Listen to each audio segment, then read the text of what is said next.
আমি যখন 30 বছর আগে আপনাদের সঙ্গে আপনাদের হাত ধরে রাস্তায় নেমেছিলাম রাজনীতি করার জন্য, শহীদ জিয়ার রাজনীতি করার জন্য, ম্যাডাম খালেদা জিয়ার রাজনীতি করার জন্য, জনাব তারেক রহমানের রাজনীতি করার জন্য, তখন একটা স্লোগান শুনেছিলাম, রুশ ভারতের দালালরা হুঁশিয়ার সাবধান।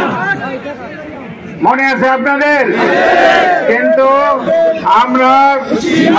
আমরা সমস্ত দেশের সঙ্গে আমাদের সব নেইবারের সাথে ভালো সম্পর্ক করতে চেয়েছিলাম, বন্ধুদের হাত বাড়িয়ে দিয়েছিলাম, এবং ওই স্লোগান কিন্তু আস্তে আস্তে নিঃশেষ হয়ে গিয়েছিল। মনে আছে? স্লোগান কিন্তু শোনা যায় না। কিন্তু ইদানিং আওয়ামী লীগের অত্যাচার অবিচারে, ভারতের অত্যাচার অবিচারে আবার নূতন করে ওই স্লোগান আমি শুনেছি। সেই স্লোগান কি? সেই স্লোগান বলার আগে আর একটু কথা বলতেছি। ভারতের সঙ্গে বাংলাদেশের জনগণের কিন্তু কোনো বিবাদ নাই, ভারতের সঙ্গে বাংলাদেশের বিবাদ নাই, কিন্তু মোদির গভর্নমেন্টের সঙ্গে আমাদের বিবাদ আছে।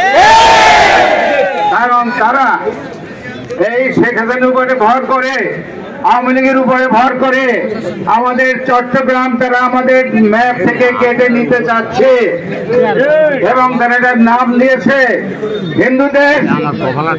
তারপরে তারা আমাদের রংপুর, দিনাজপুর কেটে নিয়ে ওই চিকেন নেকের সঙ্গে একত্র করে দেওয়ার চেষ্টা করতেছে।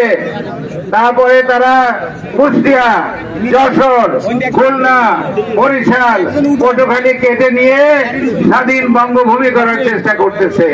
আপনারা কি জানেন? এবং এই স্বাধীন বঙ্গভূমির জন্য তারা একটা গভর্নমেন্ট ইন এক্সাইল অর্থাৎ ইন্ডিয়াতে একটা গভর্নমেন্ট সৃষ্টি করেছে, এবং সেই গভর্নমেন্টের কালীপদ বৈদ্য হলো প্রেসিডেন্ট, ওই বাগেরহাটের চিত্তসুতার হলো তো একটা প্রাইম মিনিস্টার। তাদের একটা রাজধানী আছে, তাদের একটা ফ্ল্যাগ আছে, তাদের একটা জাতীয় সঙ্গীত আছে। জাতীয় সঙ্গীত কি জানেন? ধনে ধান্যে পুষ্পে ভরা আমাদের ওই বসুন্ধরা। তাদের সৈনিক আছে, ওদেরকে বলা হয় বঙ্গ সৈনিক। বুঝলেন? বঙ্গ সৈনিকরা ভঙ্গ হয়ে যাচ্ছে বারে বারে, সুবিধা করতে পারছে না। কিন্তু যে কথাটা বলতে চাচ্ছি সেটা হলো, বাংলাদেশকে ভাঙতে ওই নরেন্দ্র মোদী দিল্লি থেকে পারবে না। পারবে? নরেন্দ্র মোদীর যে বাহিনী আছে বাংলাদেশে, তাদের এজেন্ট আছে বাংলাদেশে, তাদেরকে বলা হয় র। কি আপনারা চেনেন? এটা কি ডরে র না রেপ র?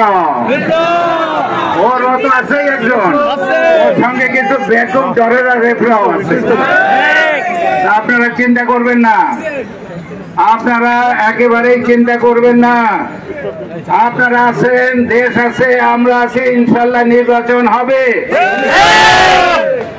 এবং এইসব আগাছা যারা মনে করতেছে তারা নমিনেশন পাবে, ওরা নবঢঙ্গ ঢঙ্গ, ওরা কিচ্ছু পাবে না। এই আগাছা থাকবে না।